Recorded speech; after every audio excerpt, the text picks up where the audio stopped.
Matajiri zangu, karibuni tena mtazame video ya nyumba hii hapa nzuri na ya kisasa kama mnavyoitazama. Hapa ni mazingira ya geti letu kubwa la kuingilia mbele. Ukikaa kwenye nyumba hii tajiri yangu, pengine unaweza kukumbuka maisha yale ya zamani. Ukikuta nyumba nzuri kama hii ya kisasa, lazima utafute mtu akupiga picha nje.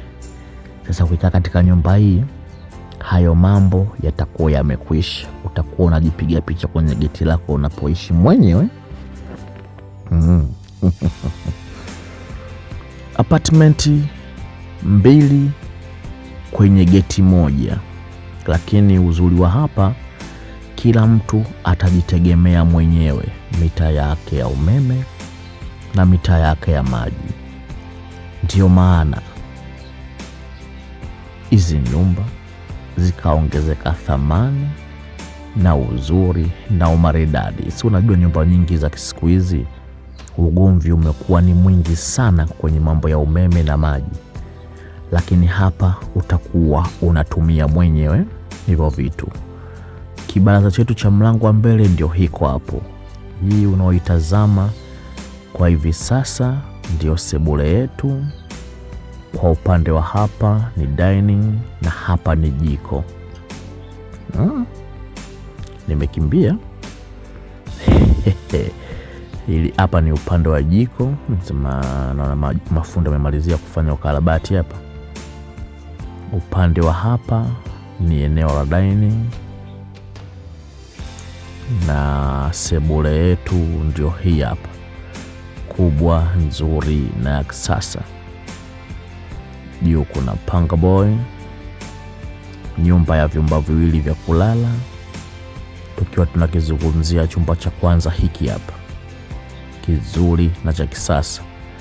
Kama malengo yako ni kupata nyumba Morogoro mjini yenye mita yako ya umeme, mita yako ya maji, nyumba nzuri ya kisasa, chumba cha pili hiki hapa, sehemu tulivu.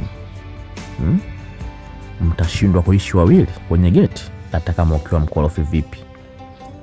Mita yako ya umeme, mita yako ya maji, nyumba kali sana kama unavyoitazama. Choo chetu ndo hiki hapa, Morogoro mjini, Kionda, mizani ya zamani hapa. Njoo utajipatia nyumba yetu hii hapa. Ni usafi tu wa mwisho hapo. Nyumba kali, maji muda wote, sehemu tulivu, mazingira mazuri. Hata ukikaa nje na ndugu zako, marafiki zako, watoto zako, ni sehemu nzuri ya kukaa na kuenjoy. Full priving kama unapopata zama tajiri yangu.